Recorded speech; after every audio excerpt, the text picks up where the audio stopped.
कसं काय? सगळं मजेत आहे ना? खवय्यांनो, आपल्याकडे काय सोनं, नाणं किंवा जमिनीचा वारसा तर सगळेच जपतात हो.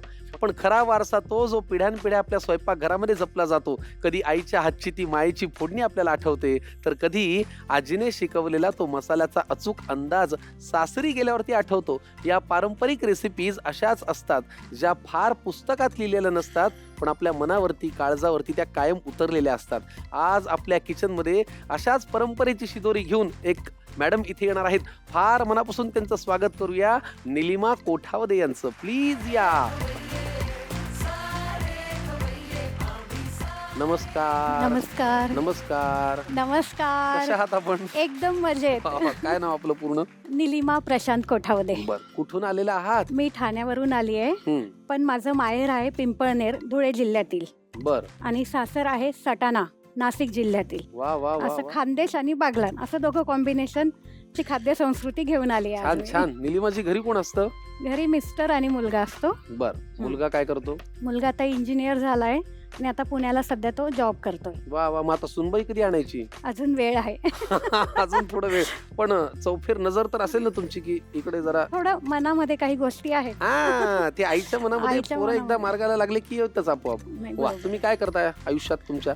मी होम मेकर आहे आणि आता मी बऱ्याचशा काही सामाजिक संस्थांसोबत पण काम करते. बर.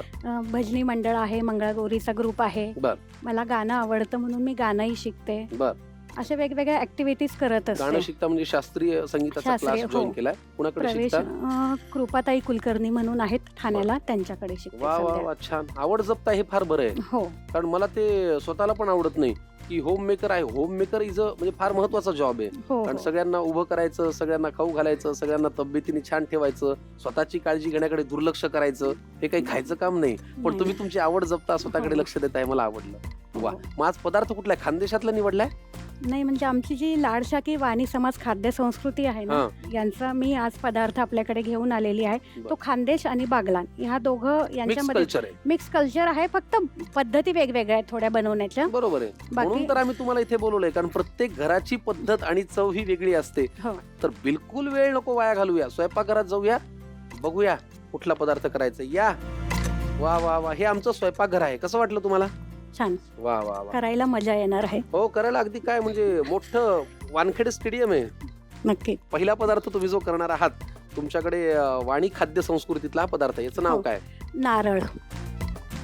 नारळ. हो. नारियल में करने जैसा क्या है? नारळ तो निसर्ग देता है ना? नाही नाही, ऍक्च्युली नारळाचा जो गोटा असतो ना, हा. छोटं, त्यातला त्या आकाराचा तो पदार्थ आहे, बर. म्हणून त्याला ते नाव देण्यात आलेलं आहे नारळ. बर. म्हणजे त्या आकारामुळे ते नारळ आहे, ते ऍक्च्युअल नारळ नाही आहे. नाही नाही. वा वा वा. चला, आपल्याला पदार्थ बघायचा आहे नारळ.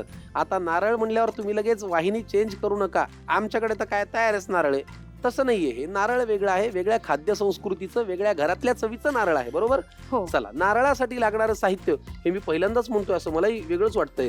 नारळासाठी लागणारं साहित्य काय ते घेऊन या. नारळ कसं तयार होतं ते आपण बघूया. प्लीज घेऊन या. नारळासाठी लागणारं साहित्य या मंचावरती आलेलं आहे आणि आता आमच्यासाठी निलिमाताई ते करणार आहेत. बरोबर? हो. निलिमाताई, मनामध्ये अशी एक्साइटमेंट आहे की नाही इथे स्वयंपाक करायचा म्हणल्यावर? नक्कीच. चला, लागणारं साहित्य सांगा. नारळासाठी लागणारं साहित्य आहे भाजलेल्या उडदाच्या डाळीची भरड आणि भाजलेल्या चण्याच्या डाळीची भरड, दही, कोथिंबीर, हिंग, धनेपूड, जिरे, मोहरी, जिरेपूड, तिखट, हळद, मीठ आणि कढीपत्ता. ठीक आहे, चला कृती करूया. नक्की. काय सुरू एक करायचं? बाउल हवंय पहिल्यांदा? मला आधी. बाऊल लागेल? हो. घ्या. आधी आपण साधारण आपलं हे 1 वाटी उडदाच्या डाळीचं पीठ आहे, आपण ते घेतलेलं आहे. करेक्ट. भाजून भरड सारखं आपण भरड केलंय. सारखं केलंय, जाडसर केलेलं अगदी आहे. बारीक नाहीये. जरा त्याच्याने छान हलके होतात ते, भाजल्यामुळे ना पदार्थ हलका होतो आणि पचायलाही थोडासा इझी जातो. ठीक आहे. आणि हे चण्याची डाळ, चण्याची डाळ, ह्याची पण भरडच घेतली बरं त्याची का? पण भरडच पावडर फॉर्म मध्ये अगदी नाहीये, भरड आहे. नाही. बर. मग त्याच्यामध्ये आता आपण मसाले टाकणार आहोत. थोडं आधी दही घालणार आहोत, त्याला छान चव येते त्याच्याने आणि पचायलाही थोडं हलकं होतं. आधी आपण घालणार आहोत तिखट. आता हा आपला डाळीचा पदार्थ आहे, उग्र पदार्थ आहे, तर तिखट थोडं जास्त लागतं की जेणेकरून ते चवीला आपल्याला त्याचा उग्रपणा कमी करण्यासाठी साधारण आपण एवढं तिखट घालणार आहोत. बरं, ठीक आहे. ही थोडी हळद चवी रंगासाठी. धणे पावडर, धने पावडर, जिरे पावडर, जिरे पावडर, मीठ पावडर, मीठ, हिंग पावडर, हिंग टाकलाय, थोडी कोथिंबीर घालणार आहोत त्याच्यामध्ये बर. आणि थोडं तेलाचं मोहन लागेल आपल्याला. मग गरम आणि- करायचंय का? नाही नाही, आपण साधंच घालणार आहोत. बर. 1-1.5 चमचा द्या. साधारण मोहन सारखं आपल्याला पाहिजे, तो पदार्थ हलका व्हावा म्हणून. अजून थोडं घाला, अर्धा चमचा पुरे. तर पाणी हे आपण छान असं घट्टसर भिजवून घेतोय आणि भिजवल्यानंतर साधारण आपल्याला अर्धा तास हे झाकून ठेवायचंय, रेस्ट करत. रेस्ट करायचं, जेणेकरून हे जे जाडसर आहे ते छान मुरलं की मग छान पदार्थ हलका होतो त्याचा. बेस्ट. घालू पाणी? हो, पाणी घाला थोडं थोडं. हं. दही, तेल आणि पाणी. पाणी याच्याने ते आपण छान असं भिजवून घेतो. तर आमच्या समाजामध्ये ह्या जास्त करून जो समाज आहे त्या समाजामध्ये रेसिपीज ह्या ज्या परंपरागत किंवा कुळाचारामध्ये, आता हा जो पदार्थ ह्या आमच्या कुळाचारामध्ये बनवला जातो, जे आपण चैत्र 14 किंवा अष्टमी नवमी असतात चैत्रातल्या, तर देवीला जे कुलस्वामिनीला जे बोनं भरलं जातं त्याच्यामध्ये हा पदार्थ आवर्जून केला जातो. आणि खानदेशमध्ये कानबाईचा उत्सव असतो, त्यावेळी पण हे नारळ केली जातात. अरे वा, मला हो. ही माहिती आज पहिल्यांदा मिळते की खानदेशामध्ये असा एक उत्सव आहे कानबाई. हा कुठे साजरा होतो? हा खानदेशमध्ये साधारण म्हणजे धुळे जळगाव साईडला जो समाज आहे आमचा, त्यांच्याकडे कानबाई हा उत्सव असतो. एक देवीच असते ती आणि तिचा जागर केला जातो. किती छान. आणि हो. तेव्हा हा पदार्थ केला जातो का? तेव्हा हा पदार्थ वा, केला छान. जातो. एका कढईमध्ये आता आपण पाणी उकळत घ्यायला ठेवूया.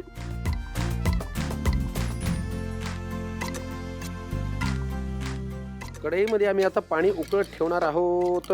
गाणं तुम्ही शास्त्रीय शिकताय ना? हो, थोडं शास्त्रीय म्हणजे शास्त्रीय तर आता शिकायला घेतलंय. थोडं आवड म्हणून पूर्वी शिकले होते, पण मधल्या काळात जमलं नव्हतं, तर मग आता पुन्हा शास्त्रीय चालू केलेलं आहे. पण भजन गेल्या 15 वर्षापासून मी शिकते. किती परीक्षा झाल्या शास्त्रीयच्या?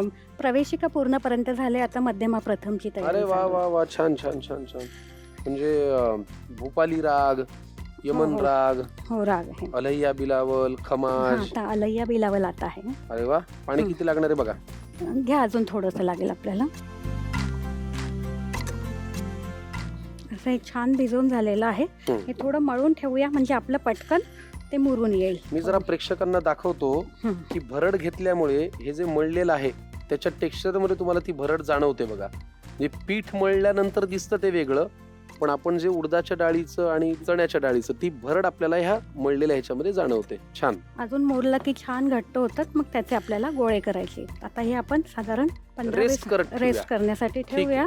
मग ह्या मळलेल्या पिठाची विश्रांती होईपर्यंत काही ऐकवायला आवडेल का तुम्हाला? एक भजन. चला ऐकवा. 2 ओळी ऐकवल्या तरी चालतील, तुम्हाला फार त्रास न देता आम्हाला. नाही.